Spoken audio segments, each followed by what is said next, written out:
In 5, 4, 3. And we are back, folks, here on the Michigan Insider on the Big 1050 WTKA online at the big1050.com. And you know how we do it. On Mondays, we get into what we call the Monday morning quarterback with our good friend Devin Gardner. And we are doing it. We are doing it different today. We are doing it from the home studios. I don't see the Emmys in the background, DG. Where the Emmys at, man? Where the Emmys at? Yeah, they're around. Don't worry. They're always around. I thought we were going to see the Emmys this morning. I just decided to give them a break, let them sit in their case, because it's kind of like Night at the Museum, I think. At nighttime, they get up, they walk around, they make sure everything's in order. But, I'm going to let them get some rest. Well, my friend, we know, or we should all know by now, that the Monday morning quarterback is brought to you by Grand Traverse Resort and Spa.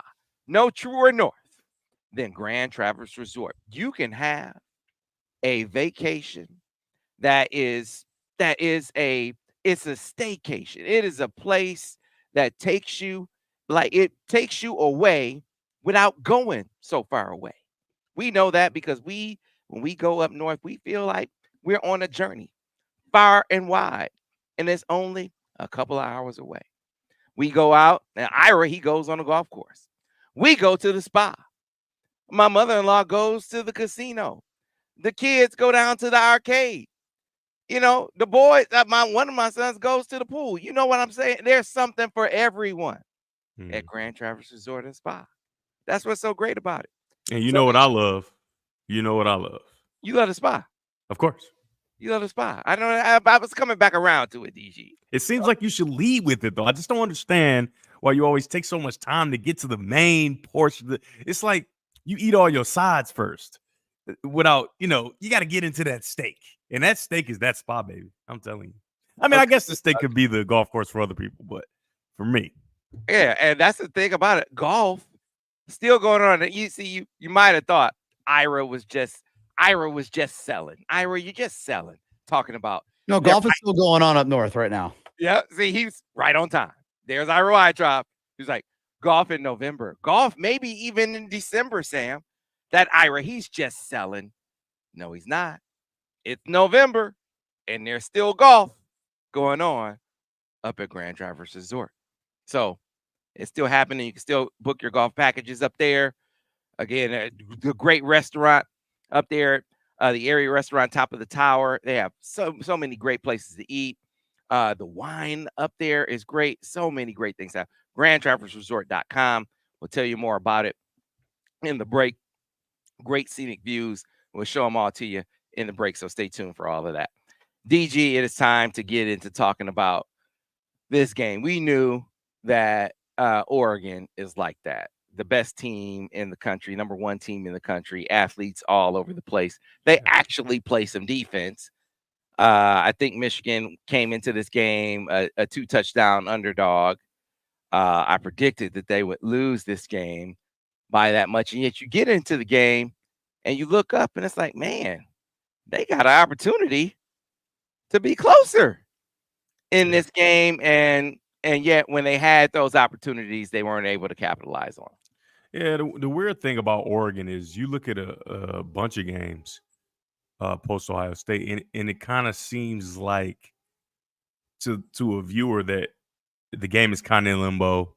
Maybe the other team has a chance, even though they're down, and even though Oregon's in control. There's that small inkling of hope that you have, that you think that your team can, do something. And it's just not true with this team, Oregon, man. They are a good football team, but the one thing that I really enjoy, because you remember when we talked about it, I said the chance that Michigan has is for Davis Warren to get out there and be Joe Flacco, right? You've been benched already. They're already looking to pay somebody $10 million or $20 million or $500,000 million. They're trying to throw the whole bank at someone to come in and have this job that you currently have. There's nothing to lose, right? Go out, play, right? Make plays, run around. And so as much as crazy as this might sound, I think it was a win. Even though Michigan lost the football game, I think it was a win, man, because I think given the circumstances, Davis Warren played really, really well, right? Now, was there things out there that could have been better? Of course, right? That's going to be what it's going to be. But for what he's kind of gone through and the opportunity he has, I think that he did the best job he could have possibly done against a team that, got their really talented defensive end Birch back, really talented on defense. So I was, and then you're standing across the field. I remember playing against Braxton Miller. Remember 42-41 game, and just you score, and it's almost like if you don't score every time, you're going to get blown out, because across the field is a guy who is an exceptional talent. Now, for me, Braxton Miller was, he was young, but he was just all-world talent, running and throwing the football. And for Davis, you're looking across at the quarterback for Oregon, and he is everything that he's been presented to be. He's a grown-up. He doesn't get flustered much, right? Because the defense did a nice job of trying to get pressure on him, and he's able to run the football, man. And the thing is, he understands when to use his legs, and every time he uses it, it's usually a big play. So that's tough. That's a tough ask, and I think that Davis Warren handled it about as good as he could have. Yeah, I thought that to start the game, the offense, I thought the plan just put the running game and Davis in a really tough position. I thought it put him in a really tough position. They were running a lot on first down, and they were running laterally. You can't do that against Oregon. And I think I kind of talked to you about it. I don't know if I said it on the show, but their team speed on defense. That team speed is very underestimated. And so you kind of think, oh, we've seen a couple teams maybe get some outside zone or whatever. Man, there's no chance. Outside zone, stretch play, stuff like that, they are running that down regularly. So going laterally, your best bet is to run at them, right? So going laterally and being predictable on first down, you essentially handcuff your quarterback. I've talked about your quarterback handcuffing your coordinator. Well, if you're going to run the ball on first down every time and you're going to have lateral runs, you're handcuffing your quarterback. Davis Warren was playing with one arm behind his back because once they know you're passing, it's just too difficult. It's just too difficult. And like I said, he handled it well, and kudos to him. Yeah, I think you're handcuffing your quarterback and you're handcuffing your run game, because now all the runs are getting stuffed, and then you are putting your quarterback in obvious pass situations, and that's a recipe for disaster there. So it made for a very, very tough situation, a tough first half offensively. Fortunately, they made a play, special teams, to get the ball back. Right? They score. Yeah. So that makes it interesting. But they did get to a point where they do call some first down passing. But when I talk about first down passing, I'm saying first down vertical passing. Real passing. Yeah. Yeah. Not like extensions of the run game. Yeah, exactly. Not first down passing not playing offense in a box. If you're playing first down in a box, you're still not making the defense respect you in the way that opens up the offense.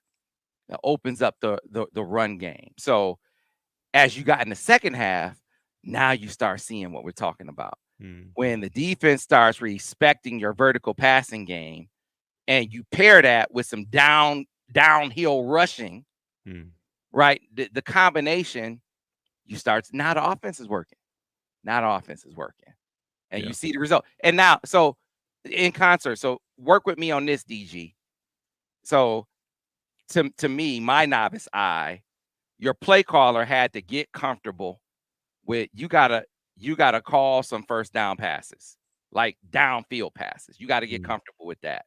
And this is after he makes the adjustment of you can't run laterally on these guys. So okay. So that's just the tactical adjustment. Yeah, somebody in the chat said their defensive team speed is SEC like, and it's very true. Yeah. So after you make tactical, the comfort adjustment is, hey man, you got to call some first down passes down the field. Now, your quarterback, to me, his adjustment is you got to be like DG. One of the, yeah. I'm talking about, okay. Hold on now. Okay. Seems like you're taking things so far. You just go these places, and I have no idea where you're going. What do you want from me? I have to give you okay because I have no idea where you're going. But you usually land the plane. I know he can't really. I know he can't do all the stuff that DG do. But I'm talking about be like DG from the standpoint of, I know my man DG gonna stand in there. Oh yeah, like DG is gonna stand in there. I am. No matter what. No matter what. No matter what. DG gonna stand in there. He gonna stand in that pocket. I'm gonna get in that fight. Got to get in that fight. He gonna get in that fight no matter what. He gonna stare down the barrel. And so that's the one thing. And in that first drive of the second half, DG, he was standing in that pocket and dropping them. He was dropping them dives. And then the next drive, he was running. He ran out of there. It's like, oh, no, don't do that. I'm gonna tell you why. Because as much as DG standing in that pocket or whatever, I want to go back to the Notre Dame game in 2013, where I took all those hits. I'm talking about from the very first throw. They are killing me. Nick's in the middle, the big dude. Right, we're not really blocking them well, but I'm standing in there and taking these hits and making these throws. Well, what people don't know is after that game, I had like some kind of nerve deal in my hip, right? So the next game I think might have been like an Akron or something, and I just didn't play well because I'm stepping and throwing, and this thing is killing me, and it killed me all week. And so when you stand in there, you win the game, and that's all great. You take all those hits. It takes a different kind of person to keep doing that when you know how it made you feel, right? And not only how it made you feel, it's more of how it made you feel and how it affected how you can play going forward, right? So I'm not throwing as well. I'm not doing all these things, and I'm playing awful against I think it was Akron, right? And we almost lose the game, or maybe it was Akron or UConn or whatever it was. And it's just like it might have been UConn because remember I told the story of I couldn't make the throws that I usually make, and this thing is killing me. And I know why. It's because I got hit so many times and so violently, man. I'm telling you, it's like car accidents. People don't understand. These guys are in real car accidents. And it's not fun, right? And so when that happens to you and you stand in there, and it can happen from drive to drive, right? I stood in there last drive. I don't like how that felt. Let me start to, maneuver, do my thing. And so it's tough, man. I wouldn't call anyone a coward that after they feel that they start to move around, because it's like, it got to be a better way, right? It has to be a better way than getting your face ran through to make these throws. It has to be a better way, right? And so that's the reason, right? You feel the way you feel, and it's just like, I think I could get around it, right? So subconsciously, you start to just, I think I got a little bit of juice. And me, I had a lot of juice, right? So I thought, you could make her get around, but there is no other way, right? There is no other way. And unless you have the Dallas Cowboys offensive line of the 90s, there is no other way. You're going to get hit. It's going to hurt. Hopefully you walk away, and by the next week you can be clean and your body feels good. But for the most part, after week one, if you play real teams, I mean, it's just not going to happen for you. You're not going to feel good, right? So it's something that Davis Warren's going to have to get used to, right? The offensive line's not great. You're going to have free hitters, and you're going to have to stand in the fight and make the throw. And then this is the tough part. That's the easy part, really. The tough part is you got to get up and do it again and again. And you got to know that it's going to happen and still be confident. Keep your eyes downfield, all those different things. Quarterback, toughest position in all sports, obviously. And so, that's your answer, Sam. It don't feel good, right? It don't feel good at all. Here's the fortunate thing. Wow, his line is not great. The protection is better than it was at the beginning of the season. Yeah, it's better than it was at the beginning of the season. So, like on that drive where he stood in there, he was dropping them. He had good protection, and in that next drive where he ran out of there, there was good protection on the play that I'm talking about. Now, there are other times where he stood in there, and there wasn't good protection, and it got through. And I remember saying to Ira, I was like, "Hey, man, the coaches need to adjust now." if he gonna stand in there, they got a chip or something. They got to help him out. Yeah, and that's unfortunate just because, like, I remember back, obviously my offensive line, we had our two bookend tackles, Schofield and Taylor Lewan. Our issue was the middle. There is no chip in the middle. You can't chip in the middle. What are you going to do? How you going to chip in the middle, right? And so Borges has such a tough time. I remember, and I hate to go back to the Michigan State game, but we were blocking with 7 and 8 guys, and they were only bringing 5 or 6. And they were getting there quickly, right? Yeah. And so now there's no chance. There's nothing you can do. This isn't us back then, right? If you hold 7 guys in, 8 guys, you're going to block them. Yeah. I'm convinced this version of Michigan football, if you have 7 or 8 guys, you're going to block them, period. Period, right? So you got to try to help the quarterback, right? You got to help him. You see, okay, it's usually when you're a former quarterback, you have that perspective of like, I just watched my guy standing there. I just watched him taking shots. I know how he's going to feel. Let me protect him up. Because I know I don't want him to get discouraged from being in the fight because that's what's going to give us success. Let me protect him up a few times a little bit on first down. Let's go full protection and go 2-man route. Let's see how that works out, right? And so, but it's still a growing period, right? It's a growing period on understanding when and how to call plays and how to read how the quarterback is feeling and it's. I know Michigan fans hate to hear this, but it's a work in progress, and you wish it could happen a little faster, right? You wish, because honestly, you're watching that game. You don't say Oregon's significantly better than Michigan, right? You don't. I mean, I know that just because you watch it a little deeper, and I've seen Oregon do this time and time again. So I think they are much, much better than Michigan.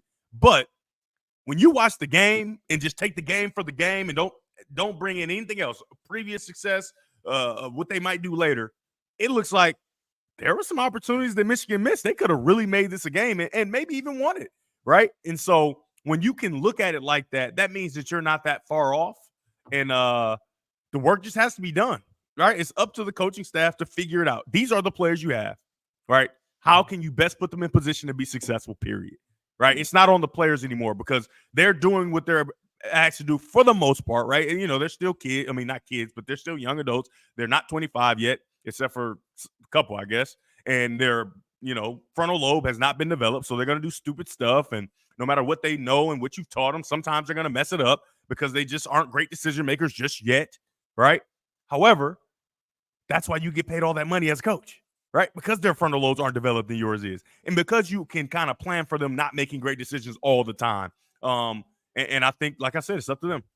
Yeah, man. I came out of that feeling like, okay, we see how it can be done. We see how it can, because they got that. No sooner than I said it, I think they used Marlon Klein. So some pressure came out the right side, and maybe a play or two later, they chipped with Klein on the right side to help out. And then Davis was able to throw a pass off the right side and completion. You can do some things. You can get some things done, especially when you throw some passes down the field. Yeah. They got to respect it now. They know you can make them pay when they cheat up in the box. All right. Now it's some creases in there. Now it's some lanes that you can actually run in. It's funny how that worked. And when you pair that with they know you're going to throw on first down, that helps the quarterback out too. And he knows, they know the only down he's going to throw down the field on isn't just on 3rd and long. And you know what else helps the quarterback? When you get as many opportunities as possible. All right. So somebody put in the chat, lining up over the center week 8 is all coaching. And so this is going to be a little bit of defense to Michigan, but still inexcusable, right? You're making all this money. You need to know the rules, all that stuff. Dan Lanning is really putting himself in rare air as he continues to go throughout his coaching journey, right? We saw what he did against Ohio State. Genius, right? Hey, they made a rule afterwards. That's fine, right? That won them the football game. Putting a 12th guy on the field, understanding the rules and different things like that, right?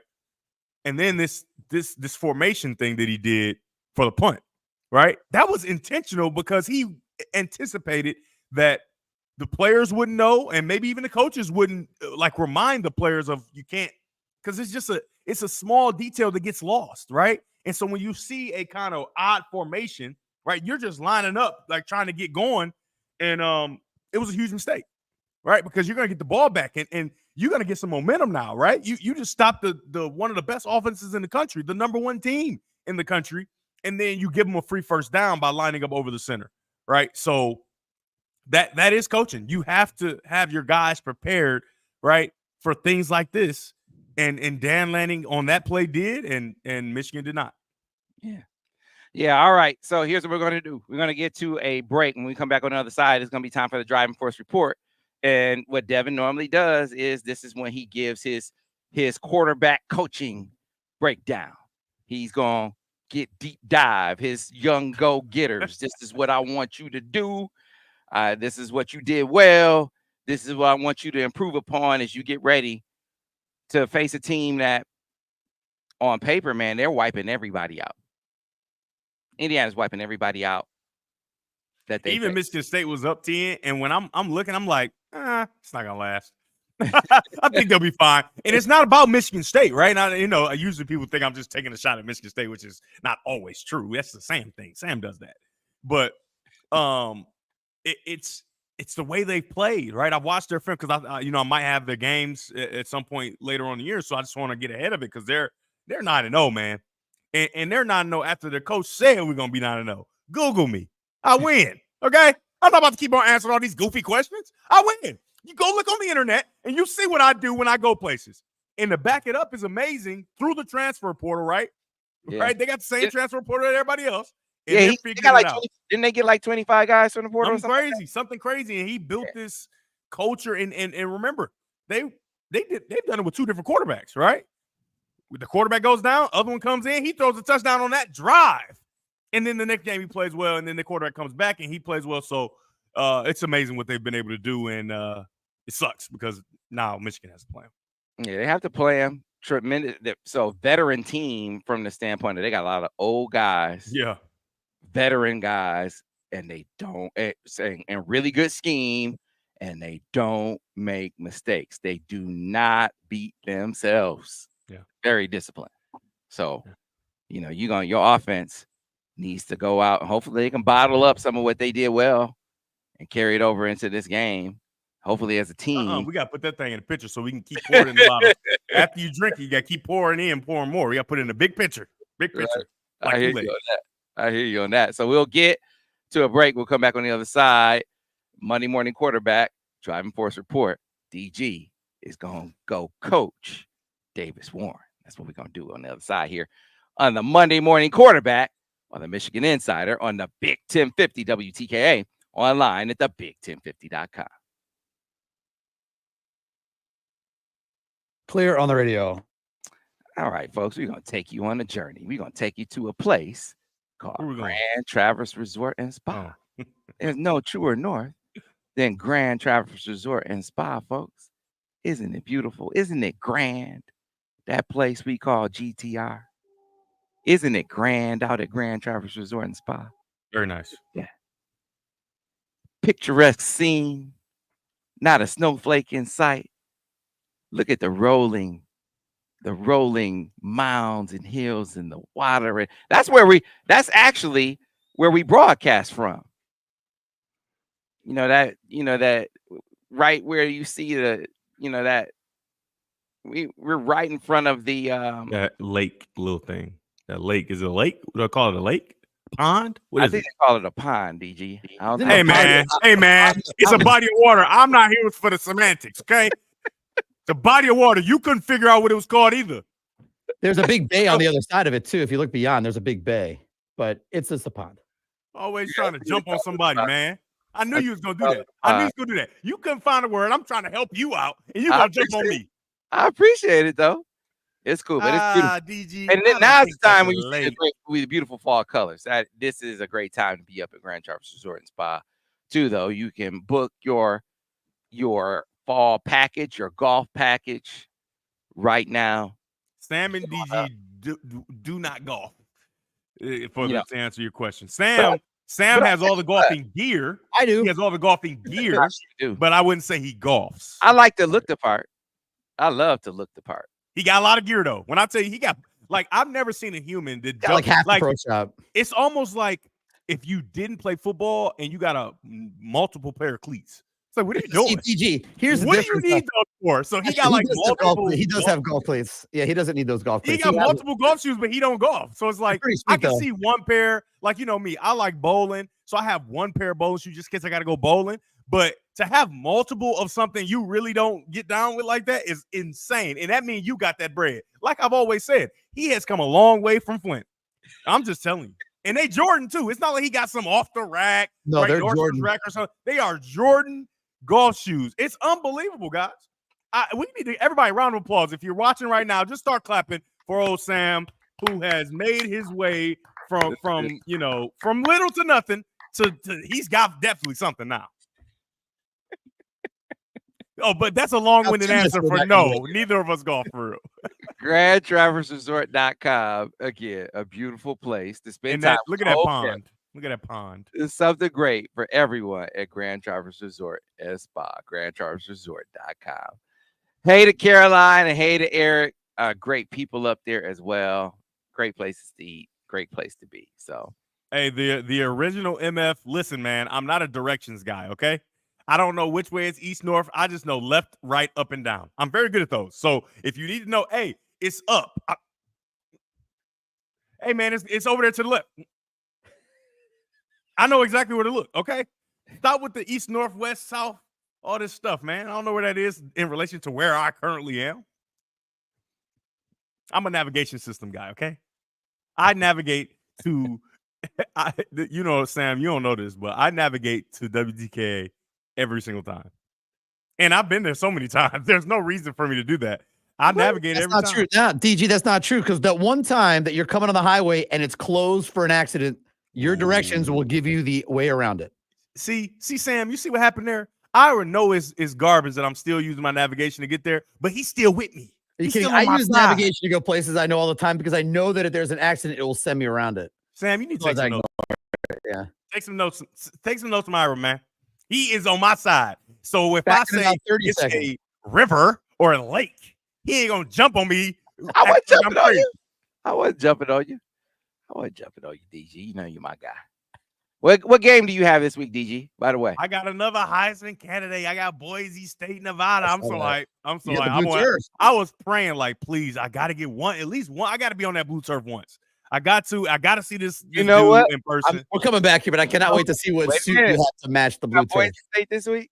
You know who's gonna be out at Boise? Who's that? With you? Al Borges. You know what? I'm gonna call Fox. You know, Al Borges gonna be out there. Hold on. Let me call. Al Borges Judy, gonna be out there with you. Hey, Judy, is there any way we can? Is there no other games available? It's a reunion. Give me a MAC game. Just give me a MAC game. We're coming back on radio, guys. Back in 5, 4, 3. I can't do it. Yeah, I just found out something, folks, as we are back here on the Michigan Insider on the Big 1050 WTKA. I'm going to text Al right now. At the big1050.com. And Devin didn't even know it. He didn't I'm getting it changed right now. I'm calling Fox. Hey, Miss Judy. Judy, is there any more games available? Can I get a different game, please? Yeah, Devin is he's doing the Boise State game. And so the second week in a row, Al is retired. Al Borges hasn't been able to do these reunions all these years. So I think it was the 20-year reunion of the Auburn team that went undefeated. So he did that last week. Which I was in the clear because I don't do SEC games. So I'm good. Yeah, right. And I think it's like the 30-year reunion for the Boise team. And so this week he's going back to Boise State. And guess who's doing the Boise State game? His man DG. For now. I'm doing it for now. Let's be clear. I'm working on some things to make sure I do not have to Boise because there's no way. Let's reiterate. He can't wait to see you there. No way that I'm going anywhere Borges is when I'm working. No. That's amazing. That is amazing that he and his man, Devin Gardner, are going to both be out in Boise at the same time. No, we're not. You're going to say, DG, you want to go out, DG? No. You want to go out and hang out? He can't come. He can't come. I can't go. He's trying to get the Friday night game out in LA. Don't you dare tell him I'm gonna be there. Don't you dare, because I can make sure I never see him. He listens. Boy, don't sleep. It's 9:30. He listens. Yeah, it's the 30-year anniversary of his Boise State team. So there you go. So see, he's gonna see you out there in Boise. I know. Anyway, I'm working on getting the game changed, so it's all good. it is time for the Driving Force Report. Here are the Monday Morning Quarterback, brought to you by our friends out at Golden Limo. Golden Limo gets you to your destination on time, every time. Listen, if you have ground transportation needs, Golden Limo is your resource. Executive transport, game day transport, airport transport, wherever your needs are. Again, when it comes to, for me, if you need that luxury SUV, they got you covered. That's for, solo, if it's you and your partner, got you covered. If you need, a group, Sprinter service, they got you covered. If you need a larger group, maybe you need a party bus, got you covered there as well. Maybe you need a team, large bus, they got you covered there as well. Any size travel that you need accommodations for, our friends at Golden Limo can take care of you and get you there on time, every time, anywhere in Southeast Michigan, anywhere in the country, anywhere abroad. Anywhere in the world. That is right, DG. Yeah. And remember, people at home, if you want a discount, I'll tell you the code. But first, I need you to know that for the party bus, right? I know people probably think, well, I don't have enough people. That's fine. Sam do the party bus by himself all the time because he's just so luxury, right? He don't feel right in just a sedan or SUV. He gets the entire party bus to himself, kicks his feet up, and he has himself a great time. So you can do the same. You can be like Samuel Jackson Webb III. Now listen, the code, 2 straps. Just the number 2 straps, and he's paying for half your reservation, even if you're single on the party bus. Folks, that is not a real code. That is not a real code. I said it, so it's true. All right. The real code is golden ticket. The real code is golden ticket. All right. You got to say golden ticket. And golden ticket will actually get you something.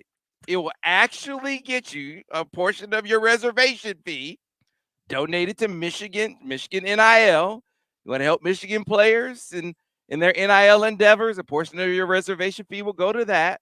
And a portion of your reservation fee will go to a great veterans charity called Freedom River.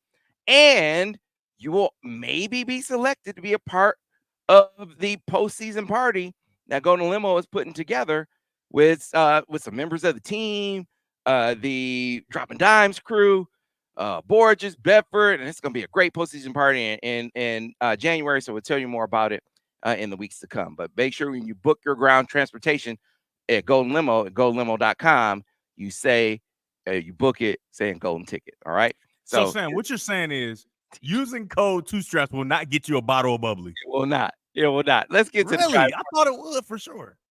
Can we get to the Driving Force Report, DG? Yeah, I think we can. All right. Let's talk about Davis Warren. Davis Warren's performance, DG. Break it down for me what you saw that he did well with that and what you saw that he needs to improve upon. I want you to bottle it up so as he goes into this Indiana game, he can take it to the next level. The most important thing that Davis Warren did, and a big part of the reason why we're even having the conversation, well, I said that I think it was a win for Michigan, even though they didn't win the game. I think there were some small wins within the game. The reason I'm saying is because he did not turn the ball over, period. And when you don't turn the ball over, you at least give yourself a chance, right? You leave yourself a chance. And so that was very encouraging to see. But and another thing, he showed the ability to be not just a guy that's going to run through the play. He made some plays, right? Off schedule, running around, doing things. And so that was very encouraging to see, right? So you saw glimpses of, like you talked about, standing in the fight, making throws, taking hits. You saw glimpses of getting out, right? Running, extending plays, making plays. The play he made to, although very dangerous, right? But if he's Joe Flacco, you got to do what you got to do, right? You Joe Flacco, but go play. Go play. So the play he made to Morris in the end zone, that was an amazing play. Very scary, but an amazing play and a nice throw and a nice catch by Morris. I think it was Morris. It was Morris, right? We rolled, right? Kind of threw it back across his body. Now, you don't want to get used to doing that, but to see the confidence to do that, that tells me Joe Flacco, he watched the show. He said, DG said, I'm Joe Flacco. Ain't nothing you can do to me, baby. I am in the clear, right? And so the one thing I would say as far as, coaching points and things like that, first, because you're now the guy and because there's nowhere else to go, right? They can't go back to Alex, right? You're the guy.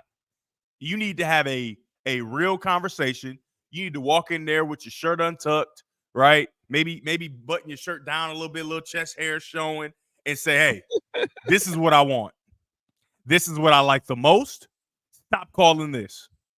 You put me in a better position, right? On first downs, we cannot continue to run the football because we're all in this together. And we can't, because this is a thing that happens with quarterbacks that are in competitions and quarterbacks that are new to programs and different things like that. And also quarterbacks that are young. The coach has all these things that they want to do. Some of the things you're not quite so comfortable with it, but you let them call it anyway, right? You let it remain in the game plan, right? You let them confuse you in practice by setting it up for you to win, and you have success on the play. And even though you don't truly have comfort with it, right, you still roll with it because you don't want to step on any toes. You don't want anybody to think you can't do anything. Davis, time for that is out. You're the guy, and if there's something you don't like, it needs to be so far away from the game plan that nobody can see it. Even Coach Borges, when he put them thick glasses on from back in the day, nobody can see it, right? And so I think that that's the biggest coaching point right now, right? He's shown that he has some ability, and now you have to help them, the coaching staff, lean into what you're best at. And really, nobody knows what you're best at better than you. Mm-hmm. And that you got to walk in there. I'm talking about shirt untucked, right? He seemed like a button-up guy. Shirt untucked. Hey, listen, slap it on the table. Listen, I don't want to do this no more. This is what I like the most. Let's roll with it, right? And they have to respect it. There's nothing else they can do, right? So I think that that's the biggest coaching point. Yeah, man. It was encouraging from the standpoint that we saw a possibility. We saw a possibility. That 10-play, 75-yard drive to me is hope. That was good. It's hope. So we ain't seen it. I'm gonna hold on to it, DG. I'm gonna hold on. I'm gonna hold on to it. You know what? You got to add another strap. Put you another strap on that thing, right? Run around. Hey man, I'm not disrespecting Indiana when I say this, but man, these dudes, as good as they are, it's not. They don't have the same kind of dudes that Oregon has. Well, Sam, this is the only thing about that. They don't have the same dudes that Oregon. That is a factual statement. However, they got a bunch of dudes that some were cast away, some didn't like their situation, and so I would say all of them have a chip on their shoulder, mm-hmm. right? To begin with, before we even get to 9-0, right? Chip on the shoulder. Then they have a coach who honestly believes I should have been at this level, but the high school stuff and whatever, I'm not. You just don't believe in me because I've done it at a lower level. Fine, huge chip on his shoulder.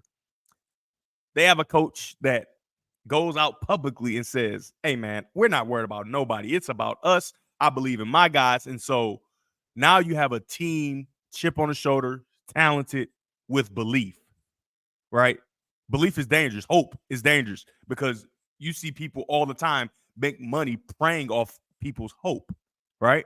It's powerful, dude. I'm telling you, there are millionaires walking around that literally just sell hope and they can do whatever they want because people give them money and whatnot. So he sold hope, and then he's got a product, right?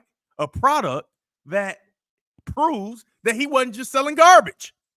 So they believe on another level. And so when you add all that together, I think it can equal the players that Oregon has, if that makes sense. So I'm not saying this in a disrespectful way. Oregon's the number 1 team in the country. And so what I'm saying is Michigan shouldn't walk in the door and be like, oh, these dudes we can't run with these guys. Like, you walk in the door with Oregon, you can't run with them. Like, we cannot run with these guys. So their defensive plan was, hey, they were conceding airspace. It's like, take what you want. That was the defensive game plan to start, and understandably so. You were down your 2 starting corners, so it was like, hey, let's be real conservative. And they tightened up as the game went on. The when you watch Indiana, they have excellent scheme, right? And some veteran guys in key positions. At key positions, and excellent discipline. Like, they do not beat themselves. And so you get in there, they're going to make plays. They're going to make play after play after play, methodical.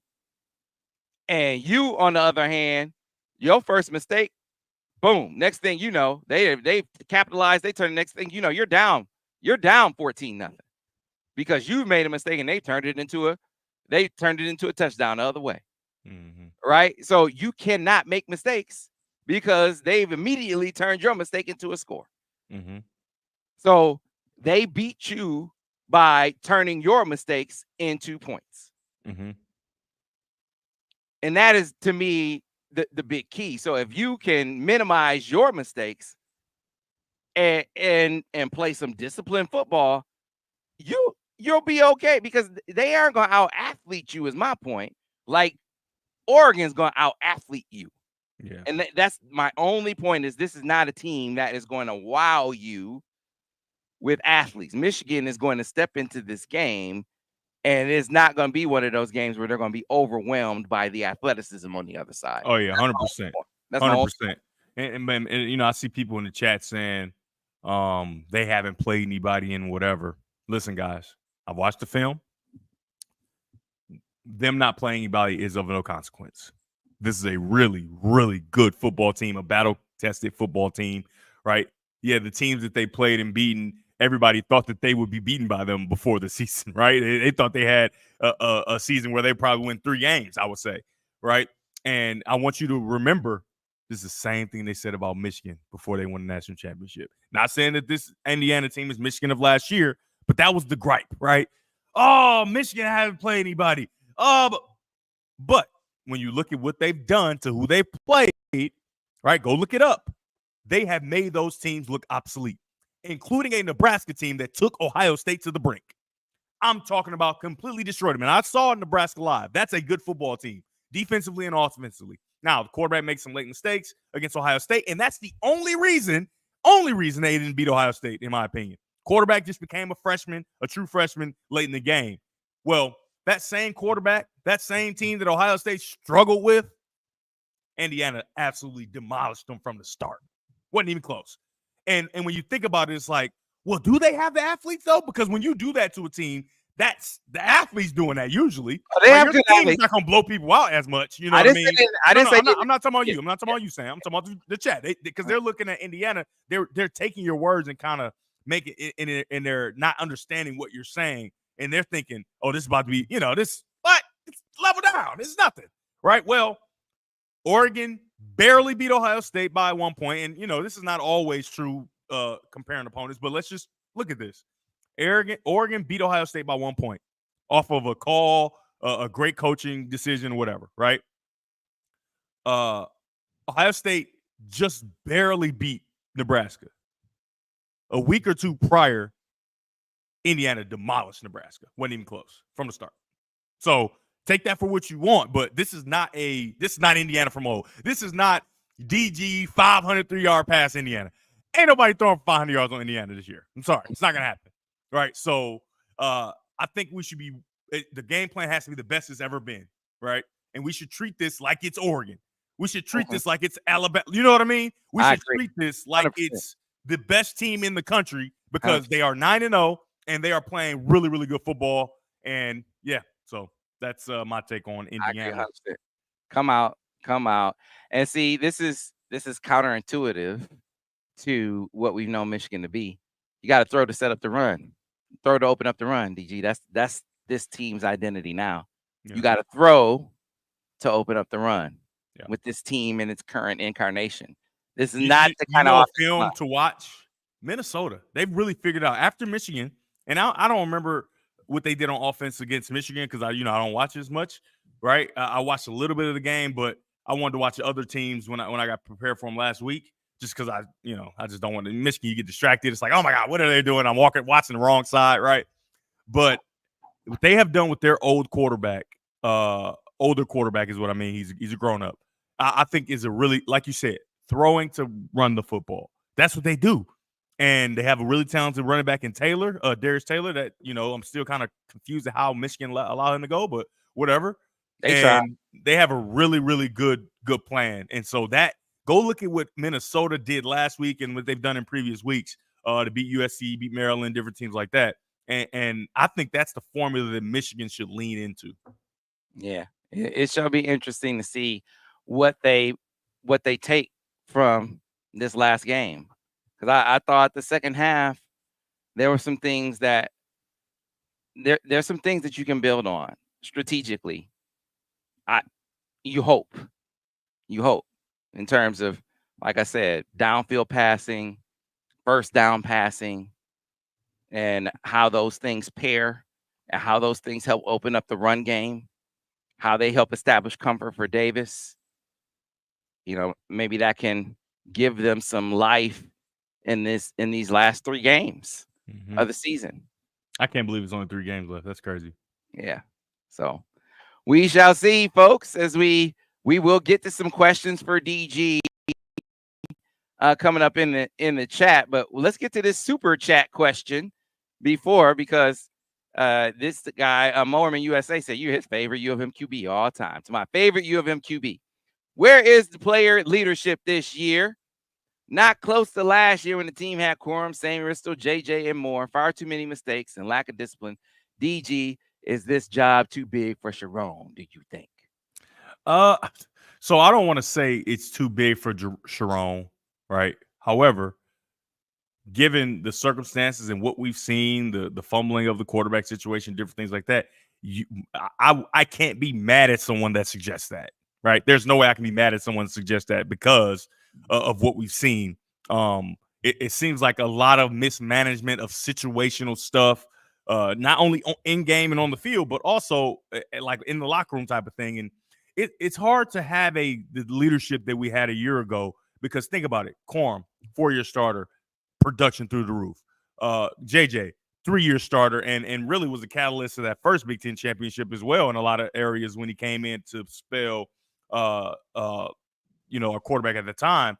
And so all that proven success plus the type of people they were, Mike Samerstill, a guy that sacrificed, right, was a great wide receiver. Hey, you need me on defense, I gotta play defense. That kind of leadership, you can't have leadership without production, right? So there is no true, like, who's on the team that's like, oh yeah, that guy's produced on a good, and it's hard for a defensive lineman to really, because that's where it comes from. It's hard for a defensive lineman, and then for Will Johnson, right? He's gotten hurt a bunch, and as much as he's had success, he's on the outside. You need people inside, right? Right, your linebackers, your safeties in the box mixing it up, your quarterbacks, your running backs. Those are the guys that are usually the strong leaders because they get to touch the ball a lot. They get to do a lot. Will Johnson, they're not throwing at him, right? So he don't even get to touch the ball much. Sometimes he's just out there and we don't even know he's in the game, right? Unless they're goofy enough to throw it out there, right? And so I think that's a big part of the issue. You lose so much talent, so much production, and everybody's looking like, well, who do we look to, right? And it seems like they kind of tried to dub guys that didn't deserve to be in that position, right? And they aren't producing to the level that you would expect them to or that they expected them to. And so now everybody's kind of scrambling, trying to figure out who do we look to? Who do we look to? And you usually want to look to your head coach, but I don't know how much they're doing that right now. Yeah. All right. So we got 9:59. We will get to more questions in the MMQ&A coming up in the Ryan Walker, I'm not traveling with Borges. There will be no vlogs. I'm not going with him. I'm done. I think I think one of the tests of leadership, one of the true tests of leadership is when things don't go well. Mm-hmm. What your true accounting of the fixes. Yeah. And how do you what are your remedies? Yeah. How do you come up with those fixes? How do you find the Iris give me the wrap up side. Well, how do you find how do you find where you need to chop and how do you find where you need to add? Because you're gonna need to chop. See if Sam's a pro. Let's see if he's Yeah, a pro. so He got anyway, we 5. gotta get out of here. We'll see you tomorrow on the next edition of the Michigan Insider here on the Big 1050 WTKA online at thebig1050.com. Hey, you know what's funny? Tim be doing that too, Ira. Tim always just ignores the counts. He Clear just on the ignores radio. it. Ira, don't feel bad. Tim does the same thing. When you get to the level that Sam's at, he just think he can do what he wants. He doesn't care about the production, right? And so he just ignores you, right? He just ignores the cars. He ignores the promos, right? It is what it is. He's just so great, That's not true. If you have questions for DG, put them in the chat right now, and we will start to get to them. I mean, look, Sam, hold on. Before you say that, Sam, I gotta get this out the way. Okay. AK says, just want to say, I got a new car last week and entered code 2 straps, the number 2, and got 50% off the purchase. Thanks, DG and Sam. That's all I'm saying. He did not. That's all I'm saying. Yeah, I don't know AK to be a liar. You know what I mean? I don't know him to be a liar, so I have to trust him. It is what it is. What's going on, man? See? What's Get up? a call about it right now.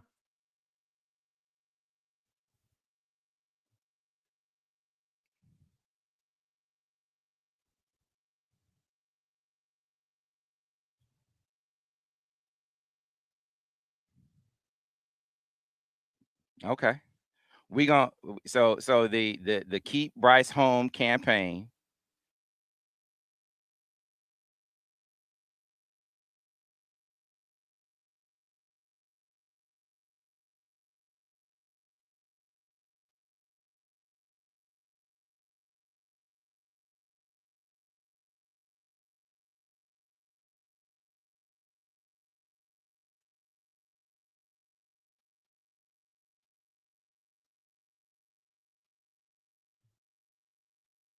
Sam always got something going. All right, he almost got us in the conversation. He forgot to mute.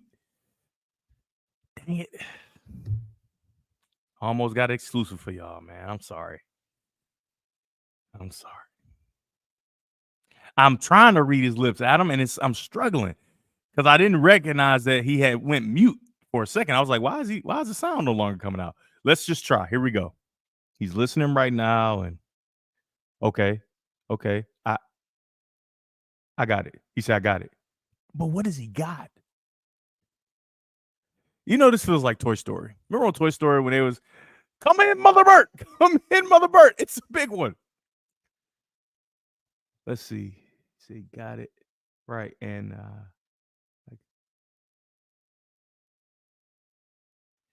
his lips don't really match. Just like watching an old Western or like, the like a Bruce Lee movie. His lips not matching what it looked like it's supposed to say. Weird. So weird. There we go. Huh? What'd you say? We wasn't talking about you at all. What? Right, chat? We wasn't talking about him at all. Was we, chat? Right.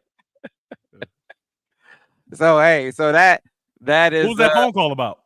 Y'all didn't know who it was, so I could have the conversation, y'all, because y'all don't know who it was. But who was it? There is a campaign going on where Michigan fans are organizing to be at Belleville games, and it's called the Keep Bryce Home campaign to show up at all Belleville games. And it's basically they're showing up and saying, hey, Bryce, stay home. Bryce, stay home. Bryce, stay home. And they're gonna show up at all Belleville games. So if you in the area and you want Bryce to stay home, it's I guess at every Belleville game, Michigan fans are gonna be showing up to do just that. To be a part of to be a part of the effort. So And I will tell you this. I remember when I was playing at Inkster, and so we had playoff games, right? And you know, the Inkster fans, we didn't get there on time all the time, right? And they get there and the stadium full with Mason Blue, so they ain't nowhere to sit, right? So, hey man, get there early and watch warm-ups, do all that stuff, and do what you got to do. If you really want it to happen, this is where you can do your part, right? We asked you to give money, maybe you don't want to give money, but I know you can go watch a little football, right? Everybody want to watch a little football. All right. Get there before half, because last week they beat Pioneer 68 to nothing or something. Like it's like 50 something at half. So I'm sure he didn't play in the second half, or maybe he did. I don't know. Keep Bryce home. All right. No, this wasn't the insider that DG gave up last week. This wasn't him. This wasn't him. So no. Hey man, quit snitching on me. Why everybody attacking me, man? That was on a different show. People on this show don't even know about that, I don't think. Dang. All right. So if you have questions for DG, put them in the chat. If you have questions for DG, put them in the chat, and we will get to them now. Let me see if I can go back because I was not paying attention because the phone rang. And so let me see if I have any. DG, Mr. Jones came with a super chat. DG, do you think we should change offensive philosophy in OC next year? Ain't nobody getting smashed. Oh, I get what he's saying. So but basically, do you think I we know should what change from smash? You know what I'm saying? So yeah, I think everybody knows how I felt about that from the beginning of the season. That ship sailed weeks ago, left the dock, and it wasn't coming back. And Sam said, "Well, we don't know yet. Maybe we could, And I said, "No, Sam, it's gone. The ship has sailed. It's not coming back." And so, 100%, yes, there is no more Smash, right? And remember, the thing I'm saying about Smash is like it was unique to Michigan the last couple of years where they had the best offensive line, right? They had these guys and then the best running back. Like they had everything that you needed to smash. And then guess what? When smash didn't work, right? First down, second down run play, lose 3 yards, and it's 3rd and 13. They had a quarterback that can keep allowing you to do the goofy smash thing because he's going to convert on 3rd down and then you can get back to smash, right? And so that's unrealistic. Unrealistic to have the numbers that J.J. McCarthy had on 3rd and long situations. Unrealistic to regularly run into 8 and 9 man boxes and still have success. Unrealistic, right? So the smash thing, you can still have versions of that, I guess, where you can just say it, but we don't want to live it as much, right? We want to smash people, but we want to trick them some too, right? You want to trick them some because that's what football is. Adam Shepard said DGB dropping dimes on Sam's insider info. You think I'll be wearing a wire when I'm with you, Sam? You ever think of that? I might be wearing a wire right now. You never know. All right. Let's the Keep Bryce Home campaign. That's real. Like it's real. It's there's an effort afoot. That's what that call was about. Who was on the call? I'm not telling you, DG. at least not till after the show. I'll tell you after the show. Hey, just text me. Just text me a little bit. Not before the show. I'll tell you after the show. Yeah. All right. Here's the next question for DG. David Shaw wants to know, why can't this offense scheme wide receivers open? Because we throw the ball when everybody knows we're throwing it. So if everybody knows you're throwing it, it doesn't matter how good the scheme is. There's nothing to be had, right? And so remember, all the other previous years, guys were run wide open. Why? Because of the establishment of the run game, right? And when you do that, and the protection's good and different things like that, you have an opportunity to scheme guys open because they don't always know that you're throwing the ball. So remember, play action was a big part of what made guys wide open, and it's just not as effective here in 2024. All right, let's Why go. didn't you call me Devin McNulty? What's McNulty? What that mean? Wait, that's you don't watch The Wire? No. What? Man, I can't believe you know what. DG, you're killing me. Killing me. AK All said, DG, when he tell you the source, tweet it out. They think I'm a snitch. All right, DG, how would you approach this upcoming game if you were the coach? How do I approach this up? That's tough, right? And I think we kind of outlined it. You just can't be predictable. And obviously mistakes you can't make them. And a little bit of the reason you are predictable is because you're trying to avoid mistakes, right? Everybody understand that, right? So when you have a team that's turned the ball over and the turnovers are a big part of the reason why you lost the games you've lost and you haven't been able to compete in those games is you get into a defense kind of mechanism as a coordinator where, yeah, let's just do everything we can and not turn the ball over and maybe we'll have a chance, right? Well, the only problem with that is when you play really good teams, that's not going to work, right? Against Michigan State, of course it works, right? You just don't turn the ball over. They'll be their model of ineptitude and they turn the ball over a lot, and so they'll figure it out, right? Other teams as well, but that's just not realistic when you play teams that are really good. Now, before the season, did we foresee having to play so many good teams? No, right? We thought we had a couple, but now Indiana has put themselves into the conversation, and so this is a different game than we kind of thought it would be at the beginning of the season. And so you can't go in trying to not make mistakes. As much as, we hate the turnovers, we hate the interceptions, and, fumbles are under the control of the players. But the interception thing is the real issue that everybody's afraid of. And firstly, you have to know there may be interceptions, right? Because you can't call the game afraid to make mistakes, because the thing is about Indiana, they are a playmaking team. They're going to make plays, right? So if one team's making plays and one team's trying to avoid mistakes, that's a recipe for, maybe not a blowout disaster, but a loss for sure. But then on the other side, it's like a double-edged sword. If you turn the ball over, you're for sure going to lose the game, right? Because Indiana is not a team that turns the ball over a bunch, and they, like you talked about earlier, Sam, they capitalize on others' mistakes, and it's more magnified when you play Indiana. So it's a tough one. It's a tough one to go into. So I don't envy, game planning this week, because you got to try to be fearless in your play calling and play design, and trust that Davis, and you kind of got to trust, hey, Davis hasn't turned the ball over, right, in a couple games. So let's just lean into that. But then you think, well, what happens when he does turn the ball over in the game? And now you're afraid to call the game as freely. So it's a really tough predicament. But my advice, there's nothing to lose. Everybody thinks that the coordinator is going to lose the job anyway on offense. Everybody knows that they're going to look for a new quarterback. Let it hang out, right? I would say the Campbell's in the same position, maybe not exactly the same, but a similar, because they're not openly looking for a $10 million replacement at coordinator. But, right, because of the way the offenses look, you have to think that they're trying to go look and get a high-profile guy if you're Sharon. So I would be Joe Flacco of the coordinating position, right? We need 2 Joe Flaccos to roll out there and let it all hang out and see the chips fall where they may at the end of it. All right. On to the next one for DG. Next question. Anthony Hemphill. I remember the Vikings game I played for BV Class B. Buena Vista, Anthony? Is that the BV you talking about?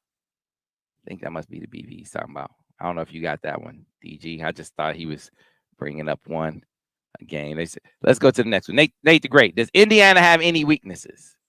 I think they're a really good team. I haven't looked at them enough to I haven't watched every single snap they've played all season. And it's tough for me to stand up on the table and say that they have no weaknesses, right? They're a team of misfit toys, right? And that's not an insult, but that's what they are, right? They got guy from here, guy from there, guy from here, guy from there, guy from there. And they've done an outstanding job of making this gumbo, right? Stirring it all together and all the pieces match seemingly to this point in the season. And so I don't know the exact weaknesses. I'm sure they do have them. I don't get paid $1 million, right? I don't get paid $5 million to break down Indiana's film. The coaches do. So it's up to them to find out their weaknesses. We've given them enough answers the last 5 years or 4 years. We've given them all the answers. It's up to them to make sure that they figure out what those weaknesses are. And the one thing I will say, there haven't been glaring weaknesses that you can just see at first glance for this Indiana team. All right. Let's see. Christian's Beast. Our issue is not running on the edge. We have personnel to do so, but we don't use them. Run misdirection with pulls and then hit the edge the opposite way. They were going to run to the edge on Oregon. That was just. They just saying stuff. They hit it the one time with that pin and pull with Orgy, but that was, that was a well-timed call. But you weren't going to hit a whole lot of perimeter runs on Oregon. Yeah, I mean, that sounds good and it looks all simple, but when you say that but you don't know the team speed of Oregon, I mean, it just seems like why did Sam put that up? But So Brian T. Wetzel said, bro, everyone in the world knows Orgy is going to run the ball. Fake that run and let him pass. Yeah, I mean, they should have called Borges 5 or 6 weeks ago, right? I said it because Borges created a really nice plan. I mean, you would want to talk to Rich Rod, but Rich Rod has his own team to do. So Borges just got a lot of free time, and I'm sure he would help. You should have called Borges to get a lot of the Q power pass, right? RPO, different stuff to lean into the ability of Alex Orji to run and command the safeties and different things like that. And all you got to do is put it on film once or twice. And now those safeties can't do that because they're going to be big plays. They didn't do it, right? And I guess they didn't study all the other examples around the country of quarterbacks who may be limited in the passing game but still have success because of those threats of, hey, drop step, run forward, throw the ball, right? Or going outside zone, ball under arm, oh, I'm going to pull it out and throw. Or, read option, throw the ball with really fairly easy throws. So, I mean, yeah, it sounds great. Yeah, they should, 100%. Even on the broadcast, they were saying, dude, they got to throw the ball with him. Or it's just you're wasting time. Just to leave him on the sideline at this point, because even though he has had some success, right? He had success against Michigan State. You're not going to have a bunch more because these teams are just going to put everybody in the box, and maybe they're saving it for a rainy day. I don't know what it is, but they can't continue to just run them at the defense without third of passing. Now, they did have a pass play called in the game a week ago, but it was more I can't remember what it was. I just remember he threw it away. But it's not enough, right? You need threats of that run that he's continuing to do with passes attached, right? Because now the defense can't be right? But right now they're giving the defense a chance to be right no matter what, which I don't think is conducive to success to the offense or Alex Orji. Beats and Treats Ice Cream says, what OC and DC do you go get and why? I don't know. Yeah, I don't know what OC is just going to sign up for. I mean, it's going to have to be some stuff that they talk about, right? They're not going to just sign up for dysfunction, right? They're not going to just sign up for offense without a quarterback because they're going to look bad too. Guys, remember this. A lot of times, now there's sometimes, there are anomalies, right? And we don't know which one this is, but sometimes the coach is only as good as the players, right? And you like to think that we have good enough players, and so that's why everybody's kind of, up against the offensive coordinator and defensive coordinator for Michigan. But you're only as good as the players that are on the field. Nick Saban doesn't become the greatest coach of all time if he doesn't have the number one recruiting class for 15, 20 straight years. Like, it just doesn't happen, right? He'll be a really good coach, but to have that kind of success, you got to make sure you got good players. And right now, it's up in the air, right? I think Michigan has good players, and maybe they're being misused. But there are times you look out there and it's like, man, he's a very good player. All right, so I don't know what coordinator is just going to sign up to basically maybe end their career, right? Because you come and you don't show up and you get fired. Now that's on you, right? Yeah, maybe you don't get another coordinating job. So I don't know how many coordinators are going to do that. But, I mean, I'm not the guy that looking to say, oh, this coordinator is great. I remember Kotelnicki. Kotelnicki was really good, and he's at Penn State now. But I don't know. And just like high school kids, how we talk about it, they're high school kids and they're great and they're ranked high. Yeah, but who are they playing, right? What's the level of talent they're playing? Because if they're playing against bad talent, all the ranking, none of that matters because at the next level, there's going to be real talent. And so when you look at coordinators, it's like, okay, he's a good coordinator. Is his roster stacked in a conference that doesn't have good players? Is he playing teams that don't have good players? Are his players just much better than the other players? You have to look at that too, because now you come in this situation, it's not necessarily that he's a great coordinator. It's more that he had better players, right? And so you're going to expect this level of success that you're just not going to get because he maybe was never that good to begin with. That's unrealistic change, child. Like, now, he good. He's a good coordinator. He is a good coordinator, but I don't see any. Come on, man. I don't see any successful NFL body come in and say, I'm going to deal with kissing the butts of 18-year-olds with no salary cap. No. You understand that dude, he turned down an interview for the Commander's job. Which I'm pretty sure he's regretting just a little bit. He is? You think he wouldn't be happy to have that quarterback? You out your mind. I was about to say, hold on now, Sam. Pump your brakes. He's a coordinator. Hey, I don't care what you're talking about. Nobody wants to be a coordinator instead of a head coach. He just looked at that as a bad situation. If he could do it over again, I guarantee you he would be the coach of the Commanders right now. Because guess what? He'd be winning Coach of the Year is what he'd be doing. If he had Jay Daniels, I guess in retrospect. You can't, there's nothing you can say about that, Sam. You know that's a fact. I guess in retrospect. If he's who he says he is, because we see it can be done. If he's who he thinks he is, he would have definitely taken that job if he did it over again. Yeah, in retrospect, but at the time, of course, he was like, "Man, I don't want to work for whoever owns them now. Whoever owns them now." He was like, "I don't want to work for them." No thanks. Is what it boiled down to. It had less to do with who they might have at quarterback and more to do with I don't want to work for the owner. Yeah, because like I just talked about with the coordinator, or the GM or whoever it was. Like I just talked about the coordinator. First of all, you're not going to get a established guy at their place, right? So it's going to be like a young up and comer, right? And so similar to the situation for Ben Daniels, is Ben Daniels, right? Ben Johnson. Similar that situation. I don't want my first chance at a high profile job as a head coach to be ruined by external forces, right? I want it to be on me, right? And so for a coordinator that's established, obviously they're looking and saying, no, I'm already good where I'm at. There's no chance of me going and kind of putting a stench on my resume by not being able to be successful in that place. And then for a young up and comer, right? If they're going to get their first chance, and maybe it's a position coach that's got great promise, or maybe it's a coordinator at a lower level, do they say, man, that's just not the job, right? Because I'm going to look like I can't do my job because of the whatever circumstances, right? So you have to think about that as well. Now, the one thing that does talk, money talks, right?